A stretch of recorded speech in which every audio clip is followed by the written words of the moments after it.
Mbote bandeko nyonso oyo bolandaka ngai na ba réseaux sociaux na salwe bino na kombo likolo na ba kombo nyonso kombo na Yesu Christo oyo aza le créateur des choses visibles et invisibles nyonso eza kouta eutaka popele fanaye.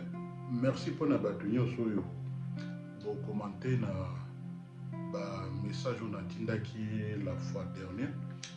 Ezali message moko ya makasi ezali ko affecter biso nyonso ezali ba genre ba message oyo ezali ko englober makambo nyonso na ba culture na biso na kati ya ba ndenge média eza ko fonctionner ndenge ba système ya gouvernement eza ko tambola ndenge système ya musique art pe na ba loisir etambulaka ndenge pe ba système ya éducation etambulaka ndenge pe makambo ya famille eza kotambola pe ndenge religion ezali ko fonctionner pe na ba makambo ebele oyo ezali kosala te makambo ya les affaires ya au jour le jour les business ndenge tobengaka yango e affectaka biso nyonso ekendeke na makanisi na biso. Donc merci mingi pona encouragement na bino pe nazali kosenga na le peuple de Dieu pe na bato nyonso oyo azali na volonté ya kolanda alanda et puis bo commenter puis bo sanate ko s'abonner parce que soki bo s'abonner et ko motiver pe ko encourager mosale kende liboso pona gloire de Jésus-Christ. Bon, oyo ezali lokola la troisième partie pe partie ya suka et vous allez pe moto et vous allez awalelo. Ezali toujours message intitulé ndenge nini tokokoka kolonga bitumba ya bomoi na biso nyonso oza mosali na nzambe ozala mutu oyo oza ko vivre na ba 5 sens na sena moi awa toza affecté biso nyonso soki ozali épargné na likambo songolo pakala likambo mosusu pe kolanda yo do yango monaka ke moto aza parfait même les plus surdoués de ce monde ils ont toujours des problèmes oyo peut-être oyebi yango te mais ezali wana bato bavandaka na bato wana bango bazoyeba ba faiblesse na bango bino bozomona mutu wana mosusu lokola aza un homme fort balobi un vrai homme de fort un vrai homme de fort badiskitaka ba idée ba homme faible inclus na basi na bato nyonso na société oyo baza faible badiskitaka ba vie ya bato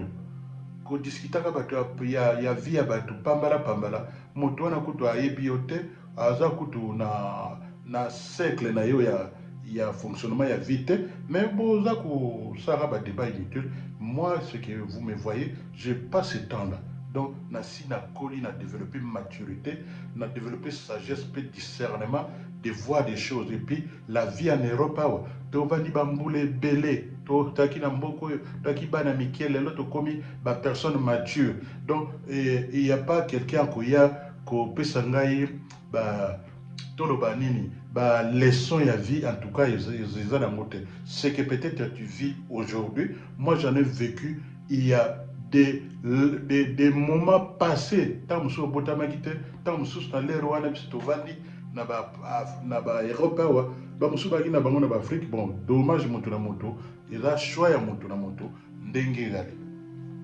awa na koloba lisusu boye parce que toyebi la vérité oyo te pe toyeba vraiment racine ya cause ya makambo oyo tovivaka bandeko tokoka kokabola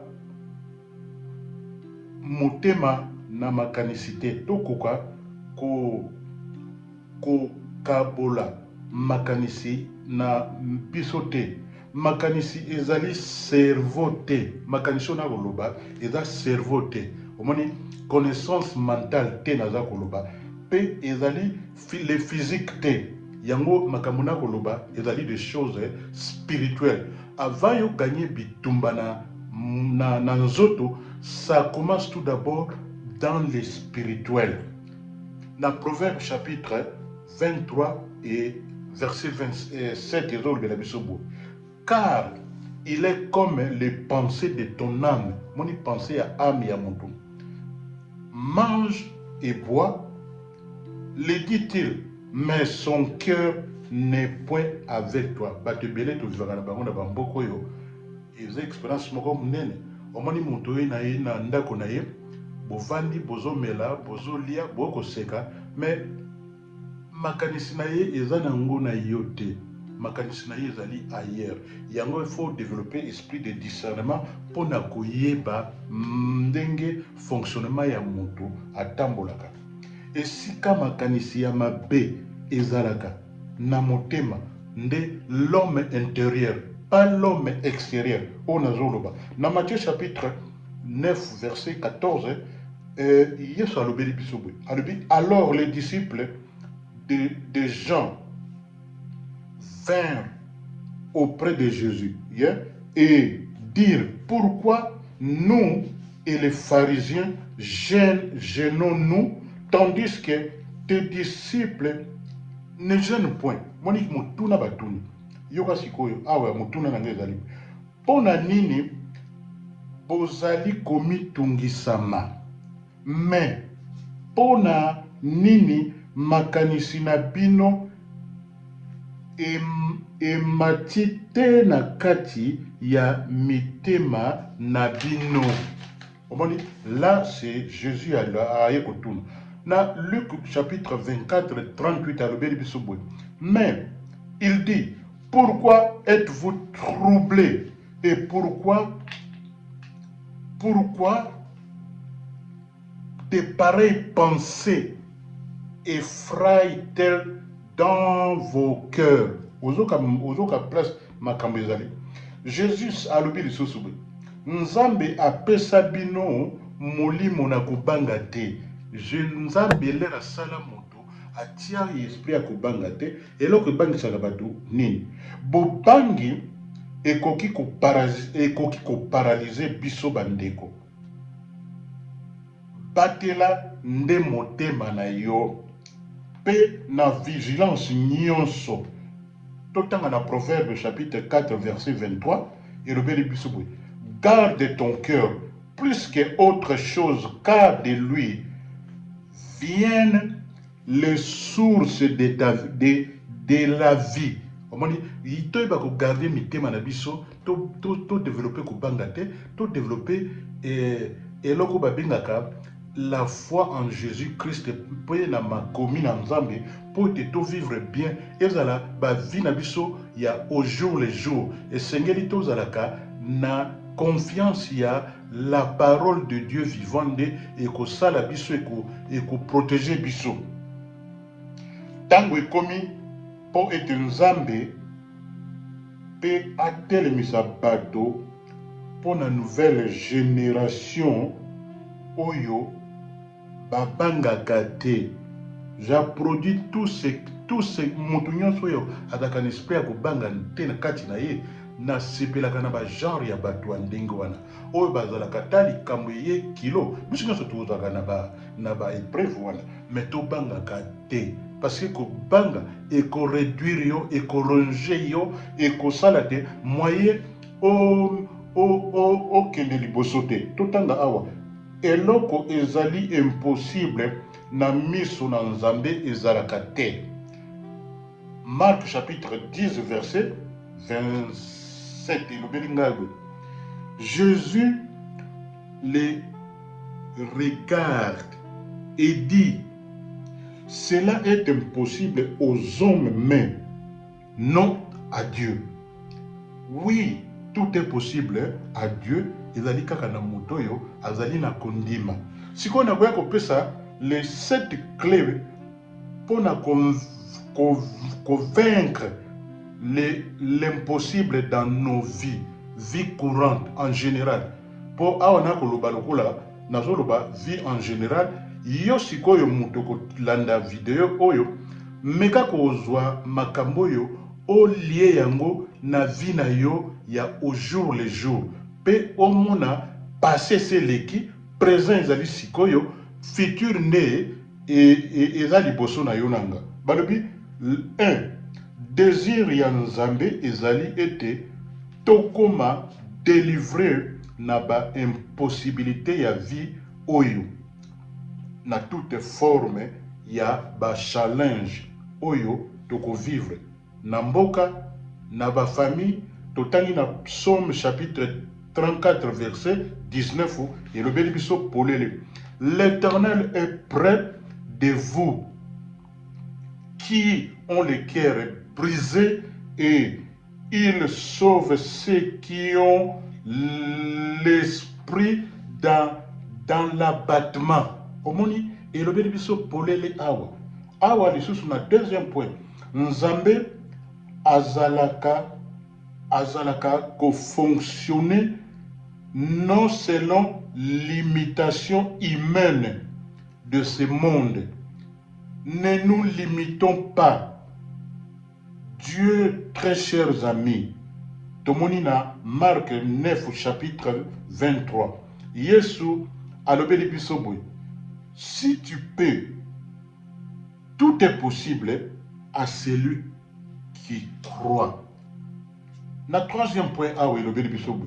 Nzambe makambo nyonso esalamaka ezalaka nde pona bite ya vie éternelle. Makambo nyonso tosalaka ezalaka pona vie oyo te, mais ezalaka pona vie éternelle.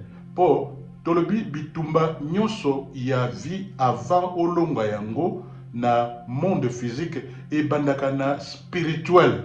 Soki o comprendre ba principe oyo, ba concept oyo, ba précepte oyo, ndeko eloko akobanga na mokili oyo ezali te. Elobi na mokanda na Romains chapitre 8 p 23. Et ce n'est pas elle seulement, mais nous aussi qui avons les prémices de l'esprit.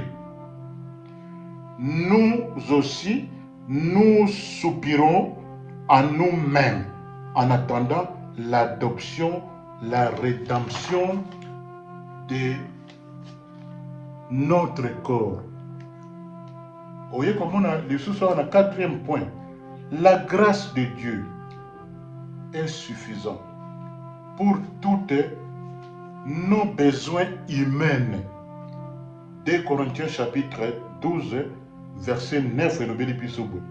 Et il m'a dit, ma grâce te suffit, car ma puissance s'accomplisse dans la faiblesse. Je me glorifierai donc bien plus volontiers de mes faiblesses, afin que la puissance de Christ repose sur moi. On dit la puissance de Christ, croyance, foi. Et puis, awa, na cinquième point, Nzambe a rebeli bisobo. Nzambe akoyanula, pe akoyoka, pe kopesa yo réponse ya losambo na yo, répond à ta prière. Yango moni na Marc chapitre 11 verset 24 et limboli biso polele. C'est pourquoi je vous le dis, tout ce que vous demanderez, en priant, croyez croyez que vous l'avez reçu en vous. Vous le verrez s'accomplir. Na sixième point awa et le biso boy. Nzambe ako utiliser bomoi na misala na ye oyo akosala ndeko, akosala pona yo ndeko. Mokanda na Jean chapitre 14 verset 12. Yesu alobeli biso boy. En vérité, je vous le dis, celui qui croit en moi fera des œuvres que je fais et il en fera de plus grandes parce que je m'en vais au Père. Moni Yesu alobi tango azali boso ya papa prière yo kosala akoyanula yo. Ezaka na question ya degré akondima na yo. Alors, le septième point, n'importe quel genre de challenge, mikakatan, to ba montagne qui serait en face de toi. La joie du ciel, du colo, serait promis pour toi. Le chemin, la vérité et la vie. Jean chapitre 14, 1 à 2. Et le Belingaïbou. Que votre cœur ne trouble point. Croyez en Dieu et croyez en moi. Et il y a plusieurs demeures dans la maison de mon Père. Si celui qui n'était pas, je vous aurais dit, je vais vous préparer une place. Nothing is impossible. Yango moni na koya koloba boye pona kolendisa mutu moko na témoignage ya moke nga na ina mboko yo ça fait ba mbule belé na koye bato ba yebinga ba yebi ndenge na zalaki yeah. Et ce dernier temps, il y a presque plus de 10 ans, tozalaki ko vivre lokola ba vagabond na Angleterre. Imaginez toza légalement assis awa, mais place permanente tozalaki na ngote. Yango eloko na kolinga ko yebisa na mutu moko pona kopesa ye elikia kolendisa mutu moko na après-midi ya lelo na 10 ans wana totamboli bamboka awa ebele tovandaka liboso na Watamso toye kobima depuis 2015 nde tobimi na boro ya Watamso toke na boro ya Niam tovandi na ba place différent toye kolongwa na boro ya Niam na 2019 bakie batindi biso place moko ezalaki incroyable mboko babengaka Stone Bridge ezali ba endroit moko soko ke kovanda l'insécurité oko se sentir en insécurité et puis oko sentir lokola ke atmosphère ya région wana ezali neti ba violence esalama kuna mingi et puis place bayaka kotia biso kaka na au cœur de Stone Bridge tovandi wana ba condition tovandaki ezalaki misérable ezalaki ke biso bato tovandaki na ba condition malamu toye ko se retrouver na ba condition moko ya mabe ya oyo nakoki koloba ngo moyena na limbola nyonso na détail te mais au fur et à mesure tokobanda ko progresser bobanda koyoka ngo na ba détail. Bon au fait na lero wana omoni foi ya mutu esilaka ediminaka soki bolandi vidéo na salaki ya première partie ya makamba makanisi et puis toye ko se retrouver na place moko tozalaki na ndako ekomaki moke biso tokomaki lokola na ndako babengaka overcrowded house donc ndako eza moke mais espace eza te tofandi wana oyebi ke tozalaki na ba dispute na ndako na ndenge ya kosakana te malgré tozalaki kosambela malgré tozalaki kolela epai ya papa malgré tosali nyonso tokoki kosala eloko moko te tofandi wana une année 2 ans 3 ans na au bout ya 4 ans ndako ba inondation yaka ba problème ya ndako ebebi tobengi bato na council tolobi na bango boye balobi kaka te tofanda wana te omonaka eloko tobengaka ba incident ba problème na vie l'air monsieur ezalaka yo komona ngo problème yango wana omoni nkolo alobi tobangaka te siko ntango toyei kovanda biso na ndako yango ekomi l'air moko ba inondation l'air moko biloko eza kokufa l'air moko banini tobwaka biloko ya ndenge na ndenge te jour moko tellement ke ba répétition esi esalama kuna ba incident esalamaka tolobi ba oyo condition yo bon tokosala lisusu boni eza lokwa batio na prison mokolo kobima oyebi te sikoyo ntango toye kokoma un certain jour ezalaki un certain dimanche boye tovandi ale ndako inondation nga nalalaki lokola pongi mama na bana balalaki nanu te soudainement ndako eza kotanga mbula ba nini omonika période ya hiver ya peut-être salamaki il y a une année na ndambo na mois de janvier ya année passée nga peut-être on a lali bon na lobi makamba ndako yo en tout cas on est vraiment fatigué omoni espoir na biso ezalaki ete tokobimaka wana mais en réalité to se retrouver wana et puis du coup l'air ba to bengi batu ya council ya watamso ba lobi na biso to lobi ka ke bon bato ba kotinda ka batu nde ba mesana et puis to lobi oke on ndenge le président Zoloba Tshisekedi Zoloba oye koya eya so lobi bato yo oye koya kaka eya teto vandi na moment moko to mona kaka ba ye ko benga ngai tant ba bengi nga na téléphone balobi na ngai toyoki sango ya place ovandi eza malamu te nga na bi oui nga na bi na motema nazoloba kaka ke bon bato yo lelo bakoloba kaka après namona kaka balobi oke toyoki makambo na bino tozwi décision boye ndako wana bokovandaka lisusu te et puis balobi sikoyo il faut tozwa bino totia bino na hôtel boza kolongwa lelo tosali booking bokende kovanda na hôtel nga na bi praise the lord nga bi me oyo eza breakthrough oyo to bandaki kozela omoni pe tozwi biloko balobi bon to place bozali bo tokosala bino boye lokola boke kovanda na hôtel et puis tokotia bino na priorité po ete bopona ndako oyo biso moko tokotia bino na ba priorité biso tomoni yango lokola kaka blague tobandi koluka bandako batie biso na système ya bidding tobandi koluka tokoluka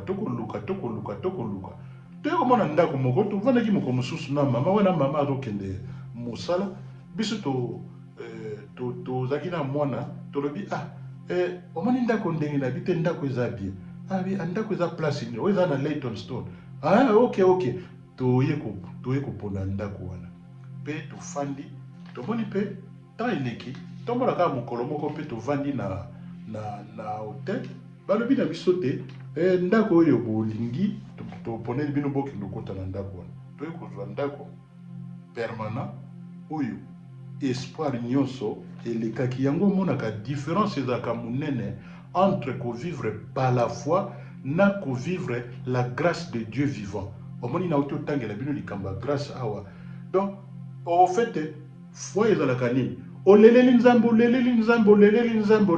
tomoni yango na Abraham tomoni yango na bato ebele tomoni yango na bato oyo mingi ya bapatriarche baza na kati ya mikanda na makomi na nzambe sikoyo toperdre espoir yesu alobaki na Pierre alobi nazali kobondela nazali kosambela mpona yo te foi na yo elimwa te sikoyo ntango foi esilaki du coup grâce ya nzambe eye kosala yango baloba yango ezalaka faveur non mérité oya kozwa likambo na moment oyo yo osatandaki te parce que soki ezalaki ka ozwa yango na moment ozalaki na foi ya makasi wana okomona nzambe akomi lokola moninga na akomi lokola ki bonga soki nalobi ka bwe nzambe akoyoka nzambe asalaka ndenge moto ya mokili asalaka te tango yo perdre espoir ye atali kolela nde amoni rouleau na yo wana ya bomoi oyo monguna akangaki alobi ete yo omona le bienfait ou to le bonheur ya eloko oza koluka te nde na moment wana ya koya sikoyo aye kozwa rouleau wana ye moko afungoli yango pe accélération totale yango moni message na pesi na mutu moko eza na vie bolemba makambo na nzambe te otika makambo na nzambe te makambo na nzambe eza kolie biso na bavi oyo na ba difficulté na banini na libota na boye na bozwi na misala na ba projet oyo zosala okokanisaki l'air yo ozokosala likambo soki ozwi yango na l'air wana nzambe aza kuna te soki yo perdre nde likambo bato bakokritike yo biso on nous a critiqué babi bokovanda na ndako ya moke boke kovanda boye biso lobi oke nzambe azaka na mokolo na ye akosala ntango makambo esalami nzambe akangi minoko ya bato nyonso tu wana oyo ndenge Daniel akina libula bankosi bazoko kolia ye lisusu te. Tika ete na mpoko ya lelo bato nyonso bakangi bomone balingi te yo vivre la bonheur te, o vivre bonheur te, o kangama na mpoko ya lelo na message oyo efungola mutu moko. Le peuple congolais, Congo ezali lokola mboka na biso. Oui, lelo imagine ndenge tovandi na ndako awa, moto moko soudainement akoteli yo na lupango. Tango akoti na lupango, moni lupango eza périmètre mosusu. Siko na périmètre wana, yo lobi na sala nyonso na empêcher ke mutu wana akota te. Soudainement omoni akoti na kati ya ndako na yo. Yo lobi te, bon, nakamata na benga ata musu ba service ya sécurité. Allez, na ba service ya sécurité balobi bon négocier. Est-ce que c'est normal? Ngane tinga na concept etant que mongala okoti na ndako na nga négociation ekozala te. Toko papola yo. Onde tolobaka ebeba bongo toko yeba oye koya lobby. Yango moni le peuple congolais il faut tozala na courage en tout cas ndenge tolamuki na mboka na biso na mabele ya mboka na biso. Biso tovandi na potawa mais mitema na biso pe ezalaka kaka na ba mboka na parce que ba famille élargie baza kuna. To soki baza bien ekozala biso nyonso bien. Yango moni na lingi kokata message pona mokolo lelo pe na toza kotika mapinga mboka na biso ba mokonzi ya mboka na biso, ministre affaires étrangères na biso, en tout cas ozali Iron Lady, en tout cas ozali penda basi balobaka ke basi nde batongaka mboka, soki basi batelemi mboka ekotelema. Yango monite to lemba te, il faut résister à l'ennemi, to bouter musika kene musika azonge pa autaki na bato batindaki ye soi-disant force à communauté internationale. Ce sont des édomites, barasa mindele, baza batuma be, baza ba barbare, balingi ko contrôler mukili ezalaki ya bino te, mukili ezalaki nzambe nde asalaki mukili oyo. Yango moni na suki lelo pe makila na Yesu ezipa mboka na biso ezipa biso nyonso to da na kimia to vivre mutu na muta se retrouver na position ya vie oyo ya azali komene na kombo likolo na ba kombo nyonso kombo na Yesu Kristo. En tout cas bo s'abonner massivement, bo pesa ba commentaire et puis God bless us in Jesus name. Amen.